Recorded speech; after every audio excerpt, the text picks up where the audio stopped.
¿Quiénes tienen más de un gato? Más. En realidad nosotros pensamos que es a causa del gato, muchas de las mujeres, bueno, cuando una persona se embaraza, una mujer se embaraza, lo primero que le dicen es no te acerques a los gatos. ¿Han escuchado eso? Es la típica, ¿no? Del lugar. ¿Y por qué dicen eso? Porque la probabilidad de que te dé toxoplasma. Considerando que no es la única forma de transmisión. Vamos a ver una parte del ciclo, este video, regalado. Y quiero que vean más o menos lo que va a ocurrir y lo que todos opinamos al respecto, ¿no? Y desde porque tenía escrito, no tenemos parlantes.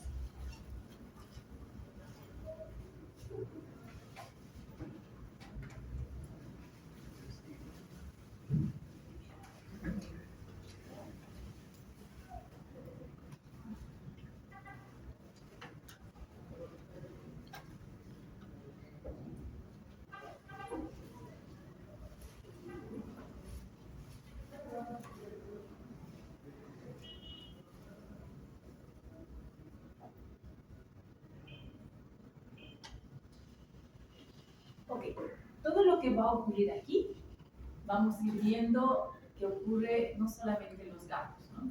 También en todos los que van a ser de la familia de los gatos, que son los felinos, ¿de acuerdo? Muy bien, vamos.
Buenas tardes.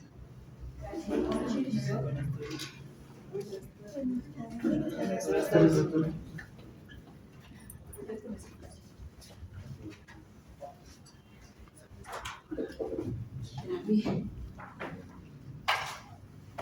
En teoría está abierta. Ahorita tendría que estar con el Aquí vamos a ver. Les estaba mostrando un video de lo que es el ciclo biológico, lo que va a ser toxoplasma. ¿Sí? Gracias, He tratado de buscar. Realmente sin poder salir, mil disculpas. Está en el...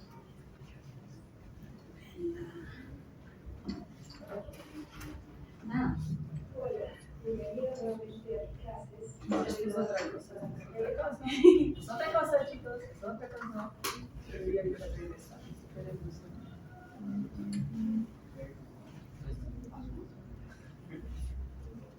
No, muy buena la doctora Mercedes Ferreira, es una cama. Sí. Pero la doctora Celeste lo dice mejor. Vamos bien. No vamos a exagerar. Por favor, sí es cierto. Por favor. Chicos, este es el tema de la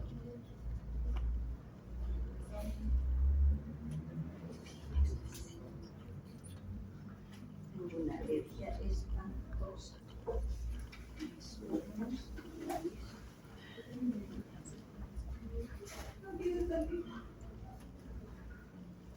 Con el...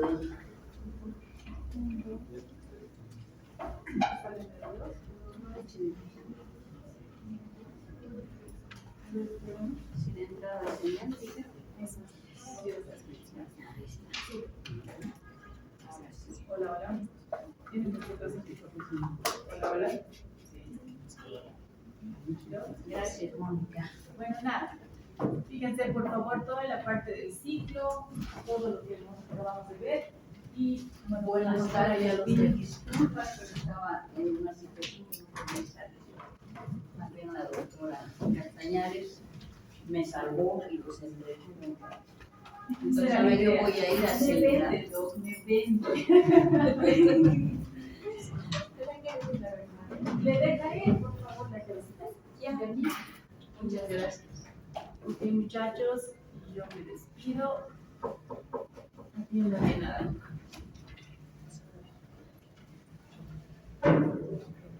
Más bien está todo listo. Sí.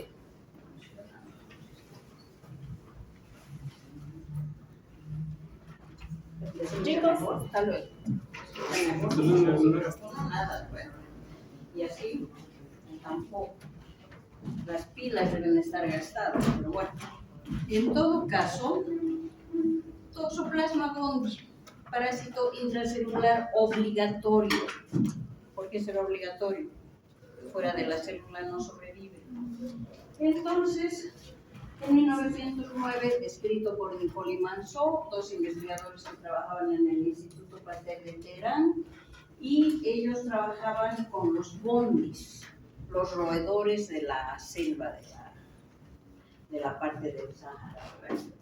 Y ahí encuentran un parásito. Les llama la atención, ¿por qué? Porque este parásito tiene la forma de una banana, de un arco, una media luna. Entonces no era algo con lo que estaban acostumbrados. Y este es el mismo Toxoplasma, el solitario que lo ven allá, cuando comienza a dividirse, fisión binaria, 2, 4, 8, y aquí se ve la mayor división. Entonces, así, cuando uno hace un cultivo celular, las células que se infectan por Toxoplasma, después, cuando uno las ve al microscopio, parece un campo de margaritas. Pero solitarios son esos arquitos. Ahora, aquí vamos a ver en función de ya, reino protozoario, subfamilia Toxoplasmotidae, grupo Isospora, género Toxoplasma, especie gondii. Entonces, una isospora del tipo gondii. Y es así como lo vamos a ver siempre, bajo la forma de arco. Esto es en sangre, teñido, y los otros con inmunofluorescencia. Pero igual se ve el arco. Miden de 4 a 6 por 2 a 4 micrones. O milimicras también se dice, ¿no es cierto? Su morfología un tanto especial. Ya han visto que es Cryptosporidium. Entonces, Cryptosporidium, la forma multiplicativa, los parásitos también, los esporozoitos. Entonces, ¿qué tenemos que rescatar de esta diapositiva? Tiene el arco, el toxoplasma, con un núcleo enorme. Tiene mitocondrio, tiene un retículo Golgi, tiene gránulos densos y un retículo endoplásmico rugoso. Pero, ¿qué nos interesa esta parte? Esta parte es el complejo apical que hemos visto en los apicoplasmas. En Cryptosporidium, y hemos hablado algo, Toxoplasma igual, tiene el complejo apical, y ese complejo apical es un conoide. Les voy a mostrar en la próxima, pero ¿qué se les tiene que quedar grabado? Que tienen unas rópteris. Imagínense el bate de béisbol, tiene más o menos esa forma, ¿ya? Entonces, esta parte tiene especial función cuando el parásito entra a la célula, invade la célula. ¿De acuerdo? Entonces, el complejo apical le sirve para la invasión, adhesión primero, invasión y multiplicación. Y eso es de mi cosecha, porque yo he hecho mi tesis de doctorado en Toxoplasma gondii. Entonces, microscopía electrónica por la producción de un anticuerpo monoclonal contra la molécula 30 Me dirán, ¿y por qué ha hecho monoclonal? Porque, les estoy hablando de los años 80, el boom de los monoclonales. Pensábamos que cuando tengamos el monoclonal antitoxoplasma, imagínense una almendra revestida de chocolate. ¿Sí? Almendra, toxoplasma, chocolate, anticuerpo monoclonal. Inmunocomplejo. Ese inmunocomplejo, según nosotros, no podía ya entrar a la célula, no podía infectar a la célula, entonces era una forma de protección. Pero la decepción fue grande, porque el parásito reorganiza proteínas, se libera del anticuerpo monoclonal, invade, multiplica como si nada hubiera pasado. Pero el anticuerpo monoclonal todavía se vende a través del Instituto Pasteur de Lille, Instituto Pasteur de Francia, para diagnóstico precoz de la toxoplasmosis. ¿Sí? Entonces, con ese monoclonal hemos hecho varios trabajos, pero ¿qué les muestro? Las robles, las ven tal cual. ¿Okay? Y arriba, esas partes, esas rayitas que se ven, es el complejo apical, el conoide, lo que va a permitir que la célula entre. El apicoplasto, vean dónde está, es este, que tiene una forma medio rara, pero dentro de esa forma, el apicoplasto, en el momento de la división, va a tener un rol importante. ¿De acuerdo? Entonces, ya mantengan una imagen de esa diapositiva. Entonces, parásito intracelular obligatorio no va a subsistir en el medio externo, tiene que estar dentro de la célula para sobrevivir y mantener la infección. Entonces, ustedes pueden ver acá, ya ven la forma de banana, croissant, media luna, lo que le quieran llamar, es esta. Esa, la de arriba. Entonces es una infección en la cual se está adhiriendo a las células macrofágicas, células peritoneales, de ratón, obviamente. Entonces, estos, ya hablamos de taquizoitos, es una forma infectante. Entonces, esos taquizoitos, cuando van a infectar una célula, tienen que reconocerla. Así como yo me presento, te digo, yo soy la doctora Rodríguez, ¿vos quién eres? Mucho gusto. Te estoy mirando. La próxima que te vea en la calle, ya tengo esa memoria, ¿verdad?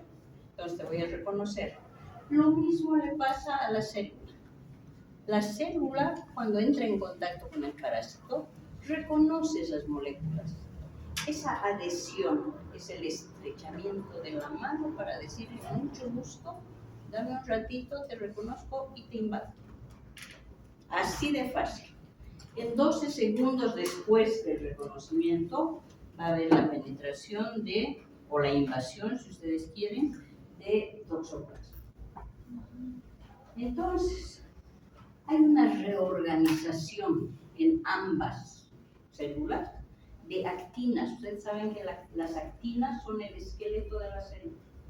Entonces esas actinas, dependiendo qué parásito es, le hacen un paso, una carretera o una riel, si ustedes quieren. ¿Para qué? Para que el parásito, conforme entre, pueda ir deslizándose dentro del citoplasma. Y todas las moléculas que entran en juego, micronemas, vesículas secretoras que van a liberar proteínas, juegan un rol en la adhesión cuando hay invasión. Entonces, imagínense el parásito, empieza, toca la célula, y al tocar esa célula ya hay reconocimiento y comienza la invasión. ¿Y cuándo comienza la invasión? Cuando ese complejo apical se pone en ruta. Vean cómo es el complejo apical. Tiene anillos, unos anillos que entrelazan todos estos microtúbulos que tienen la forma de espiral. Y se van a imaginar a ese conoide un taladro. Entonces, cuando se toque con la célula, cual si taladro fuese, ya está dentro. Pero, por un lado, entra rápido, 12 segundos, ¿se imaginan? Pero en esa rapidez, en esos segundos, la célula también tiene otras moléculas. Entonces, los micronemas, el apicoplasto, las rotris, todo entra en juego. ¿Para qué? Para la invasión.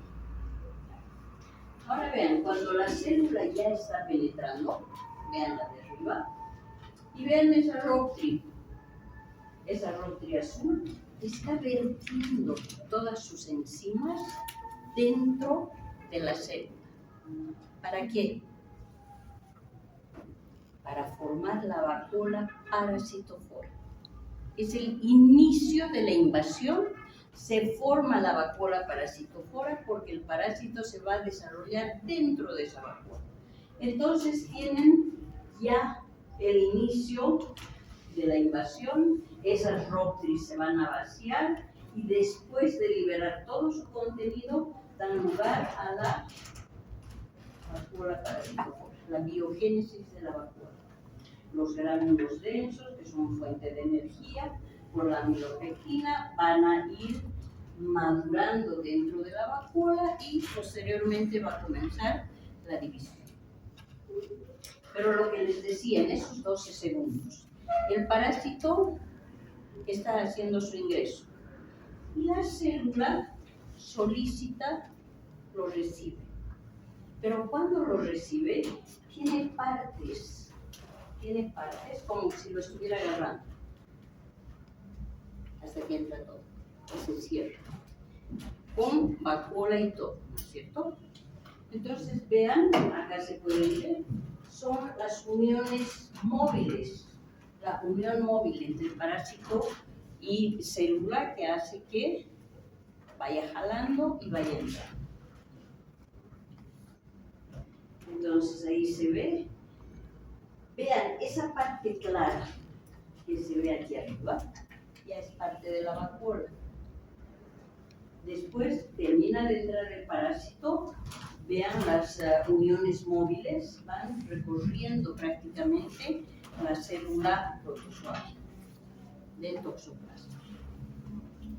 Ya cuando entra la célula, tienen la vacuola formada y los parásitos comienzan a dividirse. ¿Cómo se divide el toxoplasma gondii? Por endodiogénesis, no es fisiogénesis. Entonces, una vez que la vacuola está bien formada, el parásito está dentro, esa vacuola carece ya de moléculas que hacen que el parásito sea destruido. Por lo tanto, la vacuola le está dando opción, le está dando protección, le está dando evasión. El parásito evade a la respuesta inmune. ¿Por qué? Porque está dentro de una vacuola. Toda esta parte que se ve clara es la vacuola y todas estas granulaciones son proteínas. Proteínas tanto del parásito como de la membrana. La vacuola va a mantener un pH neutro y se mantiene separada de la endocitosis. ¿Sí? Por lo tanto, la célula infectada tiene algo, pero no puede atacar porque está dentro de una vacuola. Ahora les he dicho que su multiplicación es dentro de la vacuola, se multiplica por endodiogénesis, es una reproducción por escisión del elemento que lo encuentra. Esa es la traducción del griego. Entonces, ¿cómo vamos a ver? Hay una división de la célula. Vean, aquí comienza cuando el núcleo y ese apicoplasto que les he mostrado comienzan a acercarse el uno al otro. El apicoplasto, al acercarse, ya da lugar al nacimiento del conoide. Más se acerca, ¿no? Ya comienza la división y ya tiene dos conoides. Después esos conoides van a hacer que la célula se abra con una herradura. Esa herradura va a ir agrandándose, separándose, hasta que está casi lista para dividirse. Pero no se va a dividir, ¿por qué? Porque tiene una parte que la une. Entonces ha ido separándose, formando todo, pero esta partecita no se separa. Esa es la endodiogénesis. Se va a separar muy al final, cuando todo esté maduro, recién se suelta. ¿Sí? Les voy a mostrar ahorita en otra diapo. Vean aquí, siempre van a ver a los dos células que ya se están multiplicando en 4. Vean que aquí hay una, aquí hay otra, dentro de la célula madre. En la otra igual.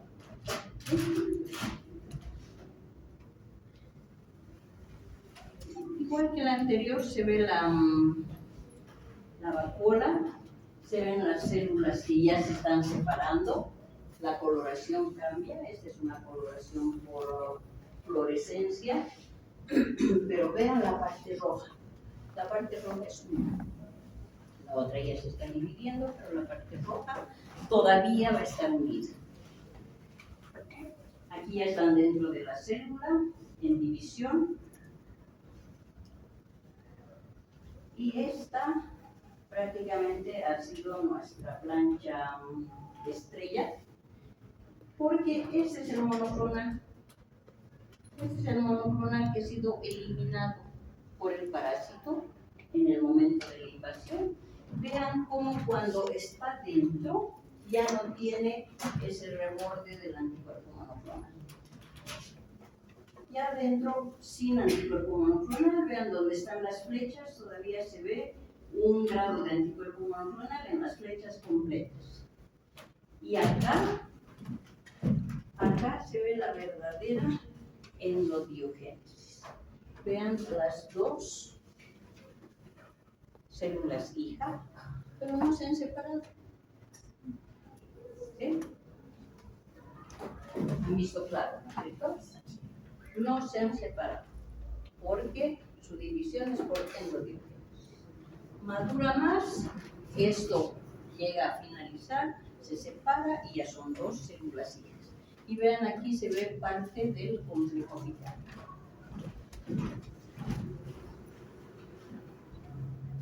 Entonces se multiplica en el sistema reticular endotelial, va a invadir todas las células, excepto todas las células nucleadas, digamos, excepto glóbulos rojos y condrocitos. Y una vez que entran a la célula, se forma un pseudoquiste. ¿Por qué? Porque tenemos esa célula llena de parásitos que están en multiplicación. Recién cuando se reclutan y se meten en un órgano, se enquistan. ¿De acuerdo? Entonces ahí ya tenemos quistes. Y cuando tenemos el quiste, ya no vamos a hablar de bradizoitos, de taquizoitos. En el quiste hay bradizoitos. ¿En qué se diferencia el taquizoito del bradizoito? Su composición es muy similar en un 90%. Difiere en la composición de proteínas, en uno está un poquito más que en el otro, pero son las mismas, porque van a ir de taquizoitos forma infectante a bradizoitos forma quiescente, si ustedes quieren, porque va a estar dentro del quiste. El bradizoito es de multiplicación rápida y el bradizoito es de multiplicación lenta. Como está enquistado, no puede multiplicarse rápidamente, entonces se multiplica con control. Pero ¿qué pasa si una persona tiene quistes y se infecta con VIH? O con cualquier otro, o un tratamiento largo con corticoides. Estos bradizoitos que están enquistados por la inmunosupresión del paciente va a volver a multiplicarse rápidamente. Se va a transformar en taquizoitos y esos taquizoitos revientan la célula con el crecimiento, salen, infectan otras y es así como Toxoplasma gondii se convierte en un protozoario oportunista. ¿De acuerdo? Y cuando esos taquizoides invaden a una mujer que está en gestación, que ha tenido por primera vez toxoplasmosis, va a causar daño al feto, porque va a ir por vía hematógena a los senos, a los ojos, al cerebro, que son las partes de su preferencia.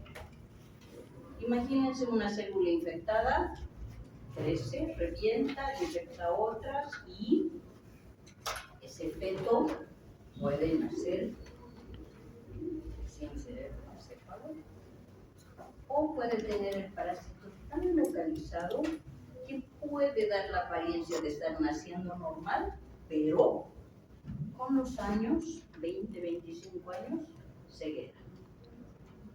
¿Por qué? Por el parásito. Y es por eso que este parásito tiene especial énfasis en embarazadas. Si la embarazada ha tenido una infección por primera vez, estoy diciendo por primera vez, primoinfección, durante la gestación, va a tener muchos problemas. Pero si la mujer ha tenido la infección antes de embarazarse, va a conferirle protección a su feto de por vida. ¿Qué sería lo ideal entonces? Estar infectada por toxo. Así me aseguro de no tener un hijo con hidrocefalia y con otros problemas. ¿Cierto? De hecho, en Francia, a las chicas que ya van a comenzar su actividad sexual, un día les dan una comida que se llama steak haché. ¿Alguien sabe lo que es? Carne molida, pero carne molida cruda. ¿Ya? Imagínense que les sirven, está en su bandeja bien chic, bien elegante, carne cruda con un huevo encima y un montón de platillitos con diferentes salsas para que ustedes mezclen todo y coman a su preferencia. Entonces, cuando yo he visto el menú, steak haché, carne molida, huevos, salsas, he dicho hamburguesa. A ver. Cuando me traen cruda lo llamo, me pase coser, por favor. Que con qué cara me ha mirado, imagínense. Porque pidiéndole que me hagan coser un plato favorito. Entonces esas chiquillas van a recibir ese plato. Van a comer su manjar sin saber que hay quistes dentro. Todas se van a infectar y van a pasar como un proceso gripal. No hay nada más. Porque todo está controlado, tienen un buen sistema inmune, comen bien, hacen deporte. Nada más que un simple malestar. Pero ya tienen anticuerpos contra Toxoplasma gondii. Y cuando estén esperando van a ser positivas, pero positivas en el sentido que protegen al feto. No es primoinfección, que le va a conferir la infección al feto y va a dar lugar a toxoplasmosis congénita. Eso que se les quede bien grabado, por favor. Entonces hay hospedero definitivo y hospedero intermediario. En el hospedero definitivo se va a dar la reproducción sexuada y también asexuada, mientras que en el intermediario solo va a ser la asexuada. Vamos a llegar a tener quistes y ahí se acaba la historia. Pero en los félidos, que están el tingo, el puma, tigres, panteras, todos esos van a dar lugar a ciclo sexual. Y los animales domésticos, el gato. Pero no hay que satirizarlo al gato. El gato sí va a eliminar ooquistes, sí nos podemos infectar con sus ooquistes. Pero ¿cuál es la vía de infección más efectiva? ¿Cuál creen? Ingesta de quistes a través de la carne, mal cocida o insuficientemente cocida. ¿De acuerdo? Ciclo monoxeno en el hombre y heteroxeno porque hay infección de gato al hombre. ¿De acuerdo? Entonces ahí tenemos, el gato va a eliminar ooquistes, esos ooquistes van a llegar a cualquier mamífero y van a dar lugar a quistes en el cerebro. Entonces nosotros trabajábamos con ratones, era lo más fácil de infectar. Intraperitoneal, le metíamos Tristane para que tenga más células inflamatorias. Entonces había mayor cantidad de células, mayor cantidad de parásitos, mayor infección. Para nosotros lo ideal, y sacábamos las peritoneales del ratón. Pero también teníamos que utilizar quistes. Entonces para eso el cerebro del ratón. ¿De acuerdo? Ya les he dicho, bradizoito, quistes. Esporozoito en los ooquistes del gato. Y bradizoito en las células recién infectadas. Se graban esos tres nombres.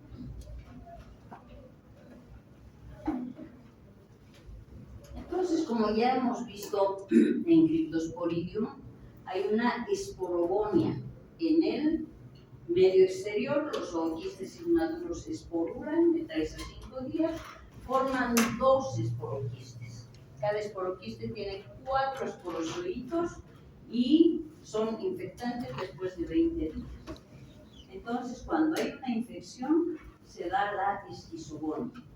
¿Qué es la esquizogonia? Son varias multiplicaciones dentro de una célula, pero después de que hay división del núcleo, viene el citoplasma a rodear cada fragmento del núcleo y se forma el nuevo parto. Entonces, es la esquizogonia.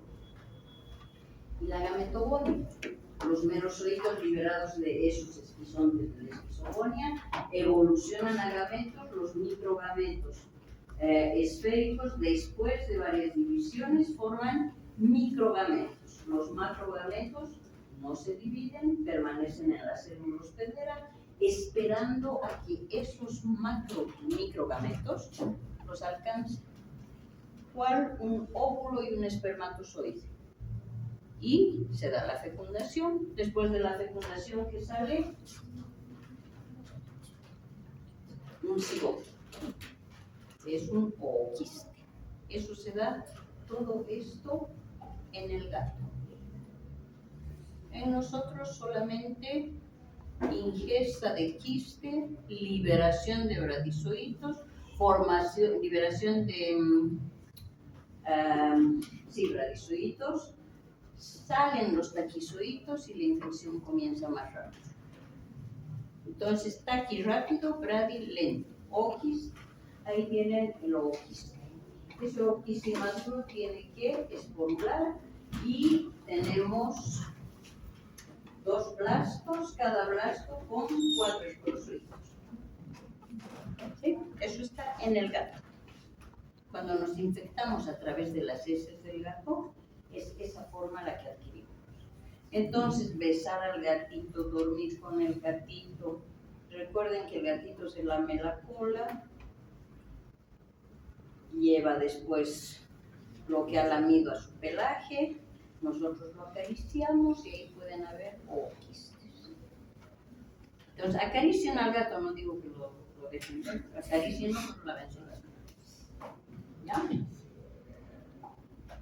Y ahí tienen todo el ciclo en el gato. Entonces, como hemos visto, ooquistes eliminados en heces, se forman los cigotos después de una gametogonia, tenemos bradizoitos, taquizoitos, en división.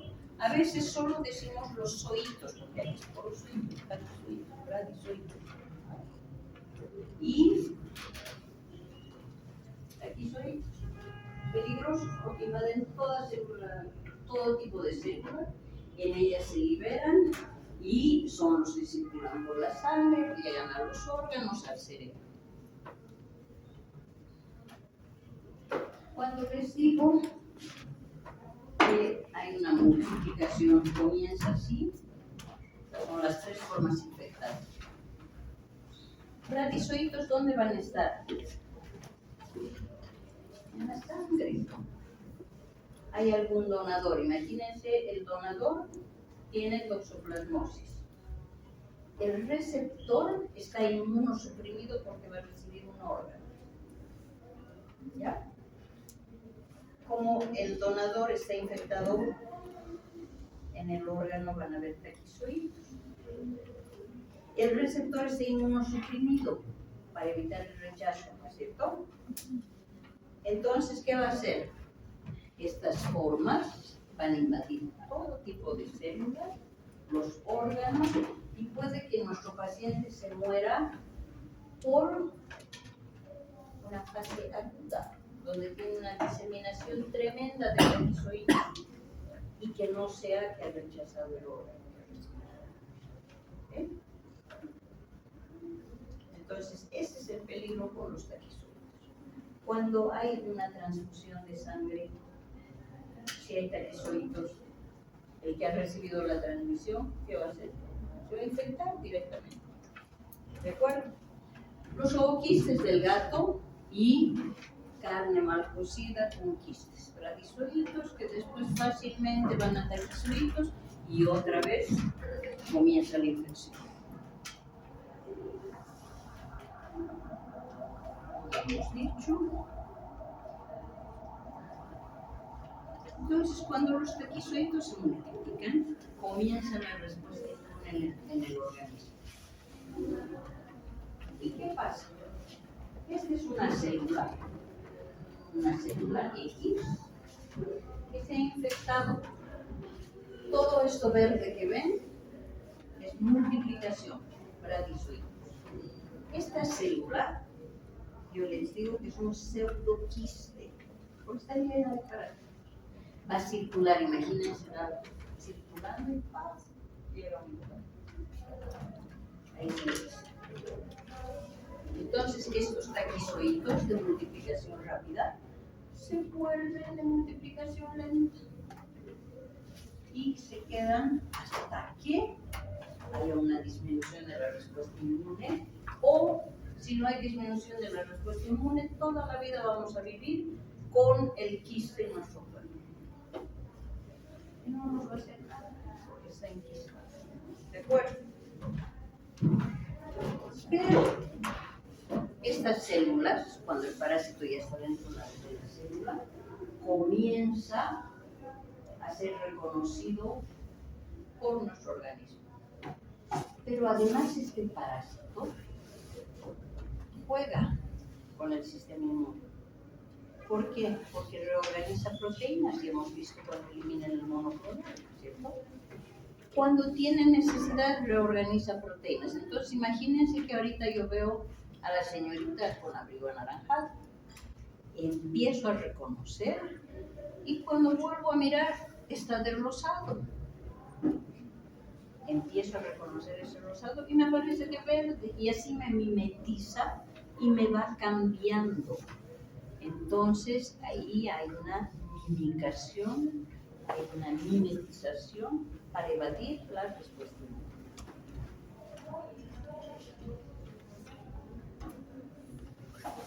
Ahí tenemos el quiste con bradizoides. Esto ya hemos visto. Entonces, en el paciente inmunocompetente, uno de ustedes, jóvenes, bien alimentados, deportistas, con toda una vida por delante y un sistema inmune de maravilla. ¿Cómo se llaman? Inmunocompetentes. Entonces el parásito va a aumentar ciertas citocinas proinflamatorias, va a dar lugar a una producción de interferón y factor de necrosis tumoral, que son las moléculas que van a controlarlo y van a impedir que se multiplique. Pero cuando no hay este sistema bien formado, que está con una buena defensa, la multiplicación sin control y chao. Después de la postinfección, comienzan a aparecer los anticuerpos. Inmunoglobulinas de clase M. Recuerden, las que primero se forman son las pentámeras, clase M, unidas por puentes de sulfuro. Después esos puentes se van cortando y van a tener 5 IgGs. Entonces primero las M y después las G. También se da la A, la E, la D, que son menos relevantes porque en el momento del diagnóstico, ¿cuáles importan? La M y la G. Estos anticuerpos mencionados van a conferir protección contra la infección, contra la reinfección. Ya tenemos anticuerpos, ingresa el parásito nuevamente, esos anticuerpos lo atacan, lo destruyen, no dejan que invada otra célula.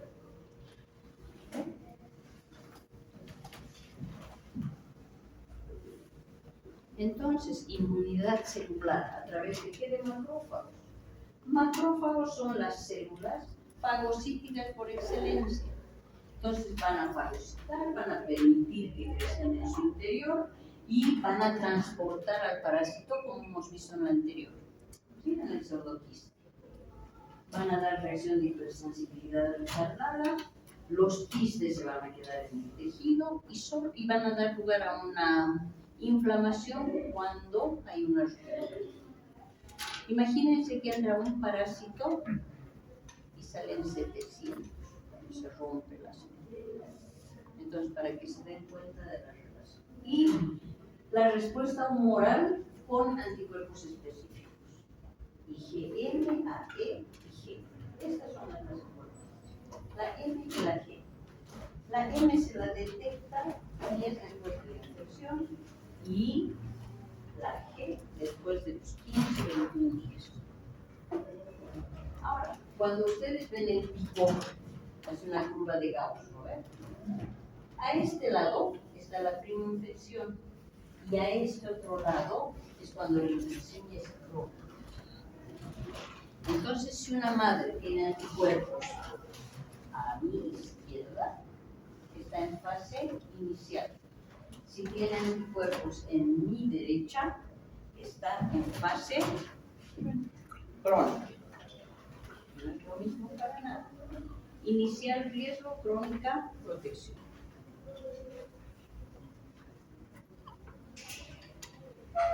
Entonces vean, cuando están sueltos les cae un anticuerpo, los destroza.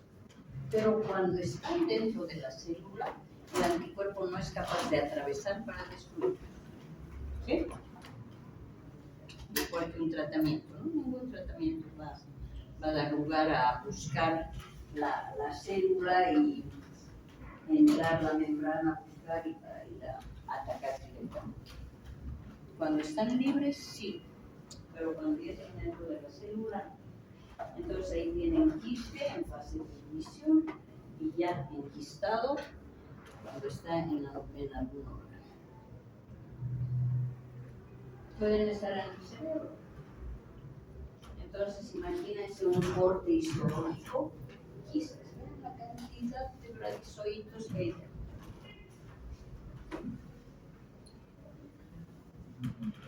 Y vean lo que pasa cuando uno de sus quistes revienta. La cantidad de taquizoitos, de bradizoitos, que salen, rápidamente se transforman en taquizoitos, y los taquizoitos que son formas invasivas.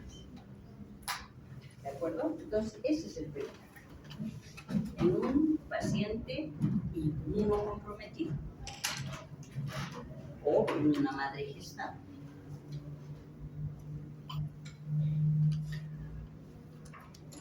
Y la transmisión transplacentaria, obviamente, cuando la embarazada hace una prima infección, y tiene quistes en el endometrio que se pueden partir, entonces revientan, liberan los bradizoitos y la infección está dada. Pero si la mujer es seronegativa, ¿qué quiere decir? No ha visto al parásito, por lo tanto no tiene anticuerpos.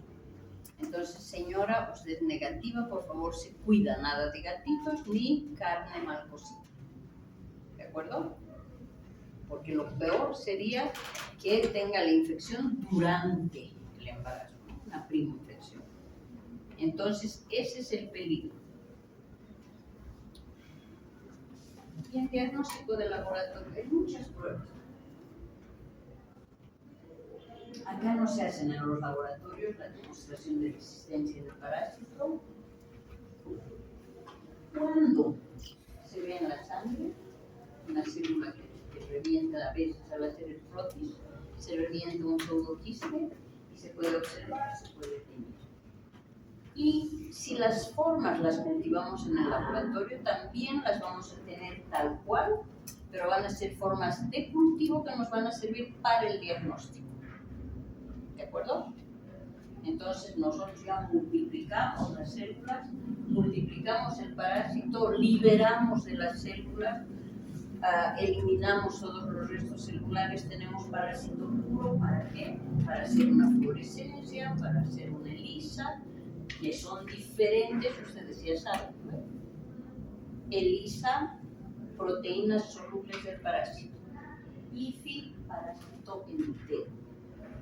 Proteínas de superficie y en ELISA de superficie, de citosol, proteínas solubles.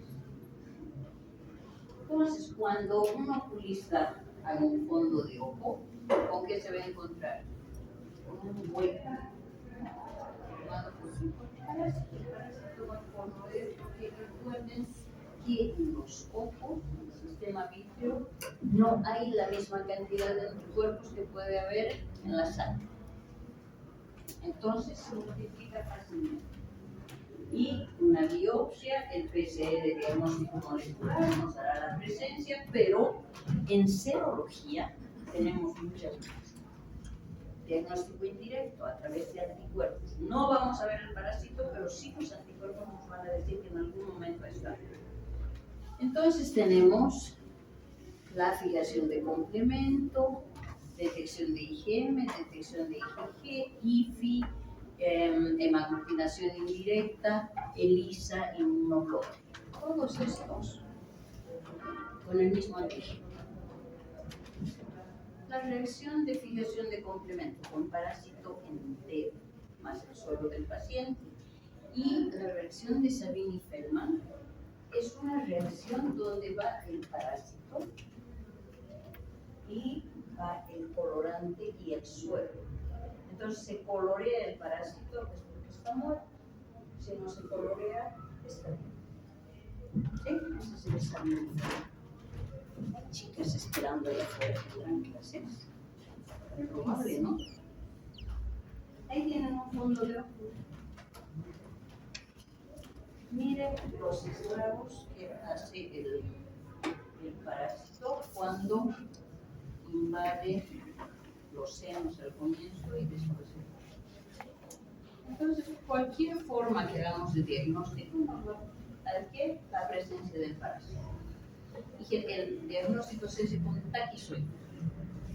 Forma de crecimiento rápido, de eso no les voy a hablar porque son muy específicas. Y después, cómo aparecen los anticuerpos, tienen un momento. Una semana, 15 días después, se detectan las IgM. Entonces, títulos elevados de IgM, ¿qué les da? Fase aguda. ¿Qué? IgM más IgG, fase evolutiva. IgG, fase crónica. Eso bien clarito porque son preguntas de examen. Las IgG aparecen 2 semanas después, a la sexta, octava semana tienen el pico y después van cayendo gradualmente. Entonces ya les he dicho, pueden en una infección crónica encontrar niveles altos, porque nosotros como humanos tenemos la respuesta baja, intermedia o alta.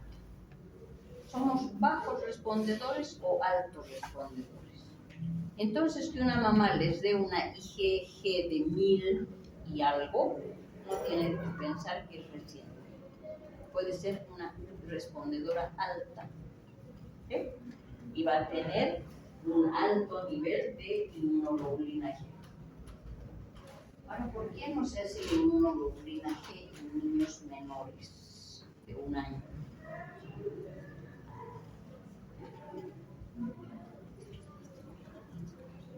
Porque se hace una dosificación de IgG. Son los anticuerpos de la madre, porque el niño todavía no tiene el sistema inmune suficiente para formar sus propios anticuerpos. Entonces, ¿para qué van a dosificar si no son propios de él? Después de los 8 meses, recién se puede pensar en que ese niño está produciendo sus propias inmunoglobulinas. ¿Y esto cuándo se hace? Cuando requieren saber si esa infección es congénita. ¿Congénita qué quiere decir? Adquirida en el nacimiento, durante la gestación, ¿no es cierto? ¿Está claro? La IgA, la IgE. Entonces vamos a terminar con esto. Niveles altos de IgG, con niveles negativos de IgM, asumimos que es un paciente que tiene su memoria inmunológica, por ende fase crónica antigua. No nos preocupamos, pero ustedes pueden tener un resultado con IgG y quizás no han salido las IgM porque es una fase reciente. Asegúrense de decirle a la señora, ¿sabe qué? Dentro de 15 días haremos otro examen. Y ahí sí que le hagan una IgM y una anti-IgG para estar seguros que esto es antiguo y usted va a estar tranquilo. Tiene IgM dudosa, cerciórense igual. Pero yo no les aconsejaría que inmediatamente le digan, ¿sabe qué? Es positivo IgM, es positivo IgG, por lo tanto es una infección reciente, tiene que abortar. De repente ha tenido 1001 problemas para embarazarse y el médico le dice aborto. Entonces, todo eso asegúrense bien antes de que la señora tome su decisión. Ella es la única que puede tomar la decisión, la única que va a definir qué hacer. Y ahí estamos con lo que hablamos de decir. Solo cuando hay una infección activa, pídanle a la señora que tenga mucho cuidado y que se haga seguimientos constantes para ver si hay una hidrocefalia en el feto, que ahí sí, con una hidrocefalia, se le puede dar el consejo de. Entonces, ausencias de título, que es negativa, que tenga mucho cuidado, los factores que van a influir en la infección, la virulencia del parásito. Hay cepas que son más virulentas que otras. Si hay virulencia, la evolución de la infección va a ser más rápida. Entonces, ¿qué favorece el parasitismo y qué no? La presencia de quistes o quistes que pueden estar en el suelo, en el húmedo sombrío, tiene mayor probabilidad de que estén bien conservados. ¿Y qué desfavorece? La sensibilidad al ácido clorhídrico desinfectante, no comer carnes semicocidas o crudas, y una buena cosa es congelar la carne. Compran la carne, hacen sus filetes, la congelan. Esa congelación y descongelación ya hace que se corten puentes en el parásito. Ya no son viables como podrían ser sin ese efecto. Control. Hábitos con los felinos en las embarazadas. Evitar que las heces de gato estén por el suelo, aunque creo que los gatos, yo no tengo gato, pero he visto que van a su caja. Entonces, heces de gato en los suelos será cuando no tienen caja o donde sea, me imagino. Y exámenes prenatales en todas las embarazadas. Ahora, el SUS dice que hace el examen. La verdad que no sé. Recomienden a su paciente embarazada. Solo la paciente embarazada es la que requiere cuidado. ¿De acuerdo? El resto no. Pero si está embarazada, hay que tener todas las precauciones en el caso de que sea negativa, que evite una infección. Entonces, nada de eso.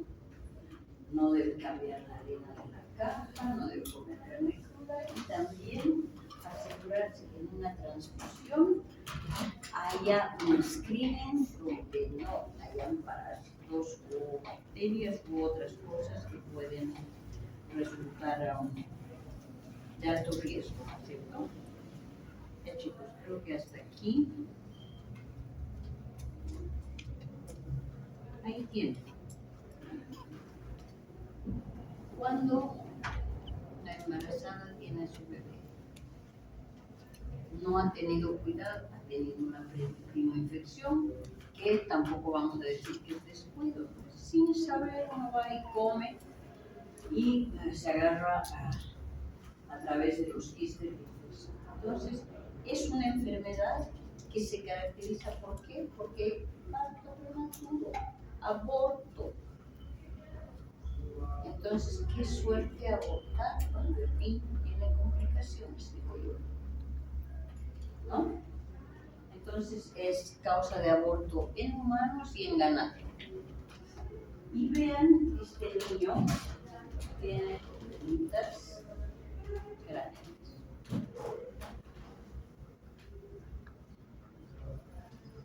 Y esa es una hidrocefalia. En mi vida había visto una hidrocefalia. Cuando entré a tomarle muestra a este niño, tenía una toalla. Este es un niño holandés. Tenía una toalla. Bueno, cuando le retiraron la toalla, casi me desmayo. Nunca había visto eso. Entonces le tomamos muestra y ¿qué? Toxoplasmosis congénita. ¿Por qué nos hemos desplazado kilómetros para tomar la muestra? Porque hacíamos el trabajo con anticuerpos monoclonales y queríamos ver si en todas las cepas y en todos los tipos de diagnóstico que hacíamos con el monoclonal y en cualquier cepa eran efectivos. Entonces íbamos, nos avisaban, hay un caso congénito, ahí caíamos a tomar la muestra y pues sí, nuestro anticuerpo monoclonal era muy bueno.